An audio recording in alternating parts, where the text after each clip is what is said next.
বর্ষাকালে বা মেঘলা আবহাওয়ায় ফন্ডেন্ট নিয়ে কাজ করা খুবই কঠিন। ফন্ডেন্ট দিয়ে টপারগুলো বানিয়ে রেখে দিলে 1 ঘন্টা বা আধা ঘন্টার মধ্যেই ঘামা শুরু করে। এক্ষেত্রে সমাধান হলো ফন্ডেন্টের ভিতরে সামান্য পরিমাণ সিএমসি পাউডার যোগ করতে হবে। তারপর কর্নফ্লাওয়ার দিয়ে বেলে টপারগুলো বানিয়ে নিতে হবে। টপারগুলো বানিয়ে বাইরে রাখা যাবে না, কোনো এয়ারটাইট বক্সে করে কোনো যেখানে বাতাস যায় না এরকম জায়গায় রেখে দিতে হবে। কারণ সাধারণত আমরা শীতকালে যখন ফন্ডেন্টের কাজ করি, ফন্ডেন্ট দিয়ে কাজ করার পরে টপারগুলো বাইরে বাতাসে রেখে দিলে শক্ত হয়ে যায়, খুব সুন্দর সেট হয়ে যায়। কিন্তু বর্ষাকালে এটা সম্ভব হয় না। এই জন্য বর্ষাকালে ফন্ডের মধ্যে অবশ্যই সিএমসি পাউডার যোগ করতে হবে। প্রথম প্রথম যারা কাজ করে ফন্ডেন্ট নিয়ে তারা এই সমস্যার মধ্যে পড়ে। আবার সিএমসি পাউডার খুব বেশিও ব্যবহার করা যাবে না, খুব সামান্য পরিমাণ ব্যবহার করতে হবে।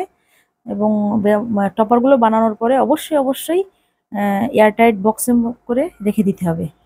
আর ডেলিভারি করার আধা ঘন্টা বা 1 ঘন্টা আগে কেকের উপরে এগুলো বসিয়ে দিতে হবে। ফন্ডেন্ট যদি বেশিক্ষণ ফ্রিজে রাখা হয় তাহলে ওর স্বাদটা খুবই খারাপ হয়ে যায়। আবার অনেক সময় ফন্ডেন্ট খুব বেশি হার্ড হয়ে যায়, এটা শীতকালেই বেশি হয়। তা সেক্ষেত্রে সামান্য একটু বাটার ফন্ডেন্টের মধ্যে অ্যাড করে নিলে খুব সুন্দরভাবে সেট হয়ে যায়।